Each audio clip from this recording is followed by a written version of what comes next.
Olá! Uma calorosa boas-vindas a quem acompanha o Juris 360 Lab. É ótimo ter audiência conosco para mais essa análise. Hoje a gente vai mergulhar em decisões bem recentes e importantes do Supremo Tribunal Federal, tá? Tudo com base no informativo 1182, que saiu agora dia 25 de junho de 2025.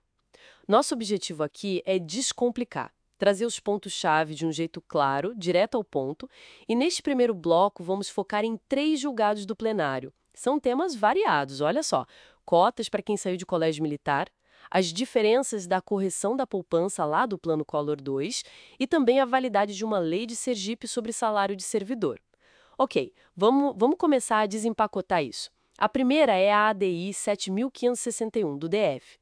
Qual era a grande questão sobre os colégios militares e as cotas universitárias? Oi.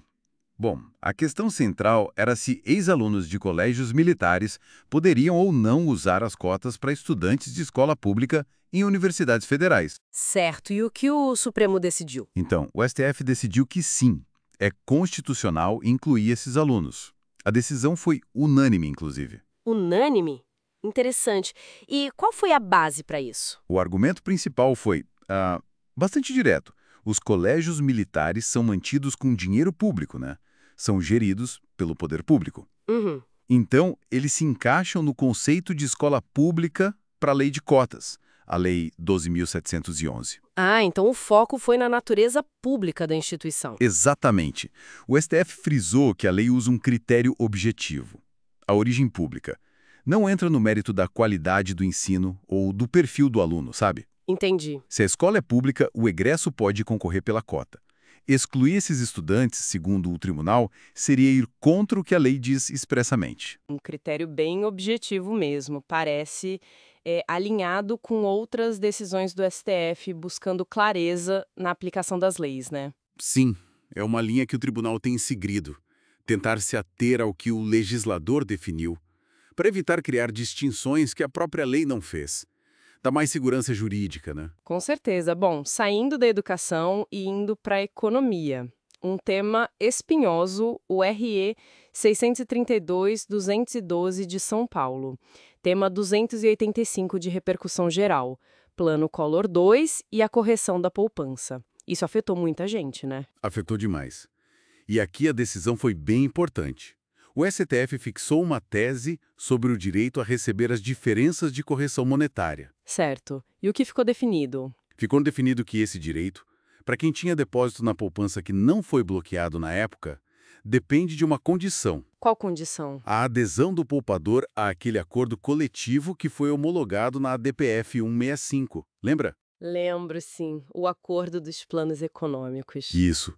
E tem um prazo para aderir, que é de 24 meses, a contar da publicação da ata de julgamento lá da DPF 165. Entendi. Então tem que aderir ao acordo. E teve aquela questão da modulação de efeitos também, né? Como funcionou?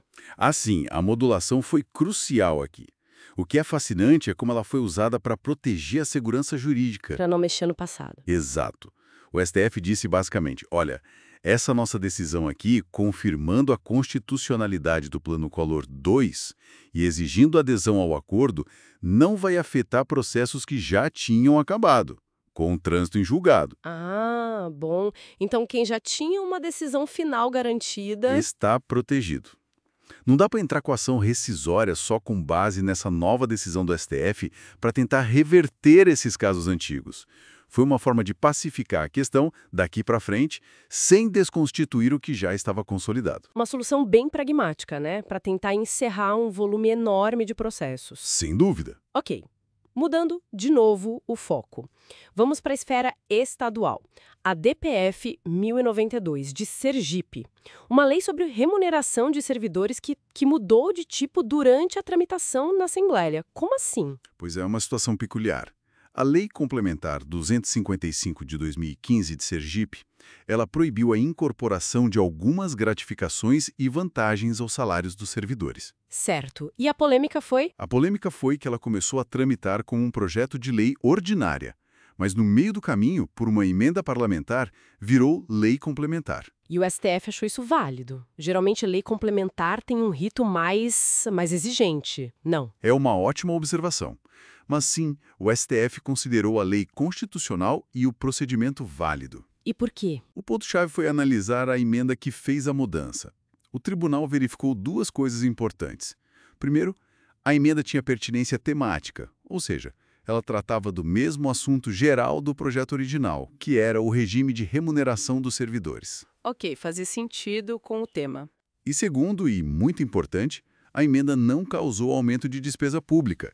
Respeitou os limites do poder de emenda parlamentar conforme a jurisprudência do próprio STF. Mas e a mudança de ordinária para complementar? Isso não gerou problema? Então, o STF entendeu que, nesse caso específico, a matéria da lei, o conteúdo dela, era materialmente ordinária. Ou seja, o assunto em si não era daqueles que a Constituição exige, obrigatoriamente, ser tratado por lei complementar. Ah, entendi. Então a forma mudou, mas o conteúdo poderia ser de lei ordinária mesmo? Exato.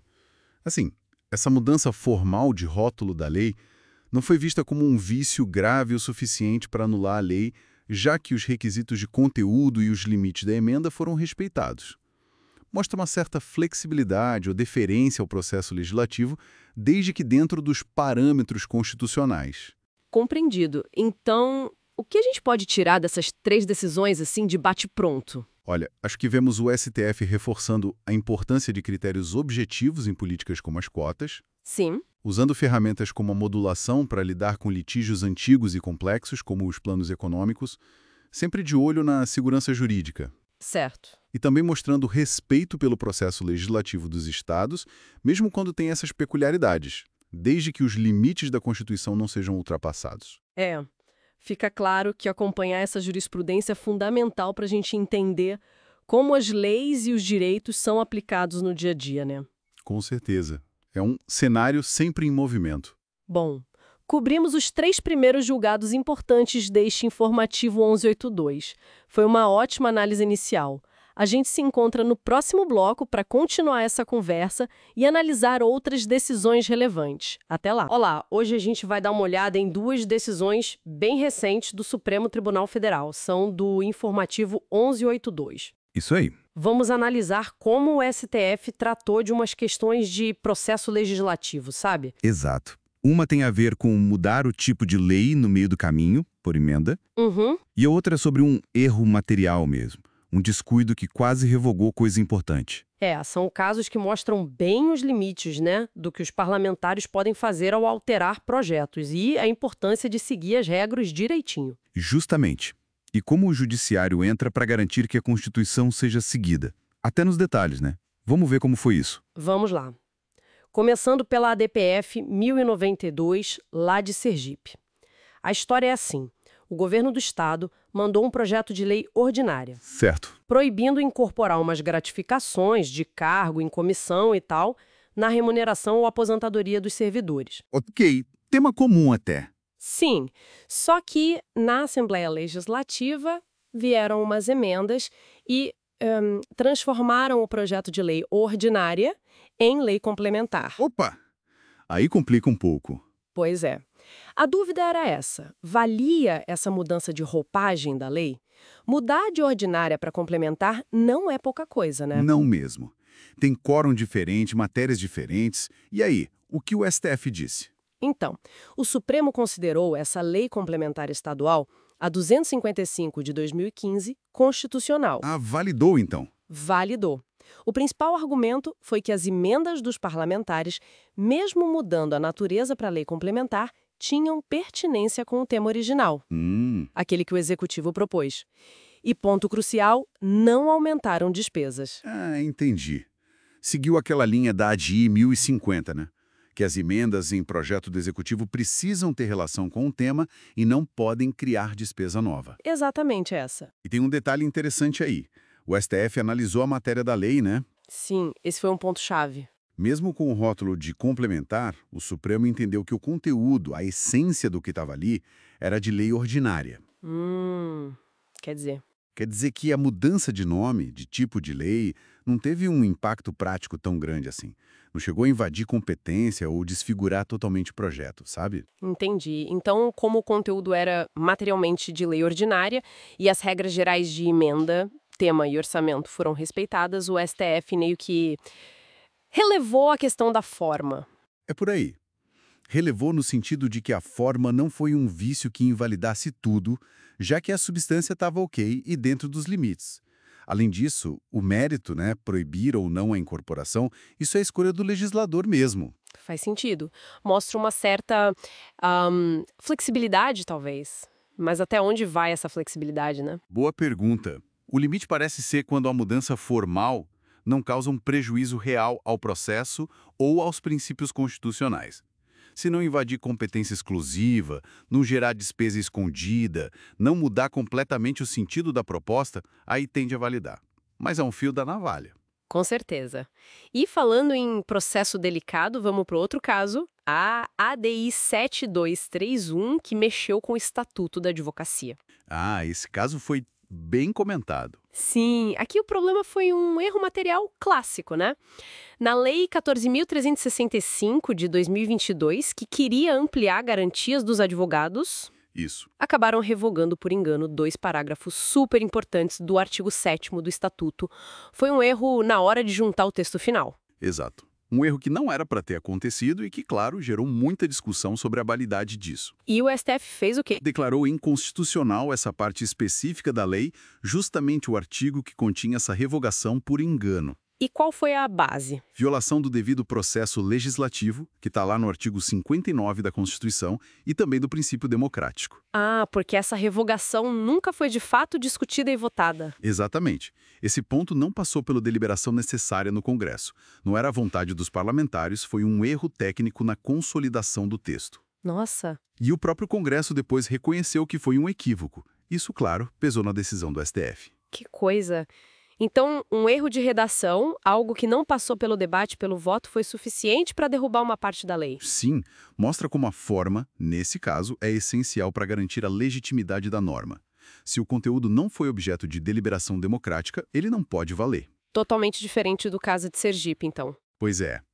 Lá em Sergipe, a forma mudar de law para LC foi, digamos, flexibilizada, porque a substância e os limites gerais foram mantidos. Certo. Aqui, na ADI do Estatuto, a falha formal foi tão séria porque pulou a etapa da deliberação que comprometeu a validade do que foi escrito por erro. E qual a consequência prática disso? Os parágrafos 1º e 2º do artigo 7º do Estatuto da Advocacia, que tinham sido revogados por engano, voltaram a valer imediatamente. As prerrogativas que eles garantem estão restauradas. Entendi.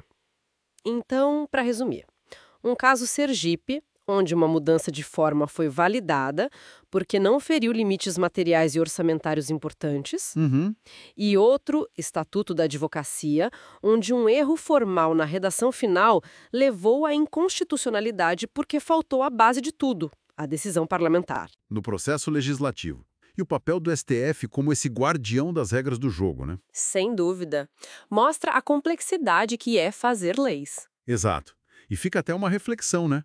Pensando nesse erro da ADI 7.231, que outros mecanismos poderiam existir, talvez dentro do próprio Congresso, para minimizar esses erros materiais?